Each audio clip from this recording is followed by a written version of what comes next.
We start with once upon a time because all fairy tales start that way. Once upon a time there were two brothers. Between them they were smart, strong and compassionate, leader and pastor. One was the heart and the other the veins, like parts of a body God made it that way. There was much debate among the town folk as to who possessed which characteristic. In the beginning the brothers awoke each morning eager to meet and pray with their God. Each morning they were seen jumping and praising, singing and dancing to the Lord. There was much debate among the town folk as to whether the brothers had gone mad.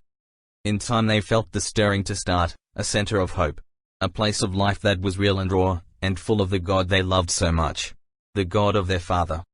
Many people came to watch and some even entered in and found a place of refuge.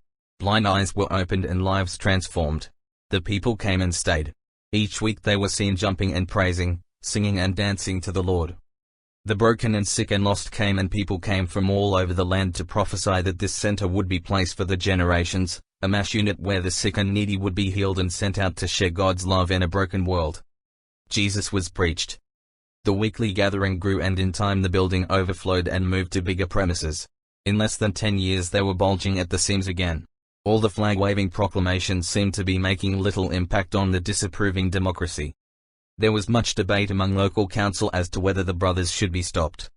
As the dream grew and the years passed the group began to mutter. The brothers no longer met each day. Married now with growing families and growing ambitions. No one was healed or sent out to the world. Let's keep them all, someone said in their heart not their head. Why replicate when we can get bigger instead? As tempers and bank balances grew there was much debate among the congregation as to who possessed which characteristic. One day the flags were replaced with smoke machines. Those who came to sit and the participants became spectators. It was the new modern way. The brothers didn't talk anymore. They were pastors now, with titles and egos and bills to pay. Yet still the people came, no longer the sick in need of a savior. The crowds that came now were the crowds of a neighbor. The rooms got bigger and the needs piled up. The people were broken with straw on their backs. Building a building and losing their dads. Expressions of God seem untidy and crass, to this new group of cultured middle-class mass. Cap in hand a brother came. Open your banks for the Lord, he said. A priesthood was needed. One day it was deemed. Only one could be head, one brother said. The other is weak, he said, as he led. The building was big and the group that gathered, sat and watched as the special ones offered their gifts to the Lord in talents and grace, but no one again saw the brother's face. The walls were now high and slick and clean, no dirty person in this group to be seen. The talent flew in from near and far, but given instruction to keep spiritual stuff afar. As for me, well, a storyteller I am not. Just a silly old person who saw a lot. I came in the beginning when a lifeboat was needed. The brothers fished me out of the seas and I heeded. It was not a big climb but a rescuing leap from the ocean into the back of the ship. That rescuing raft, accessible to all, grew into a cruise ship too tall to save many at all.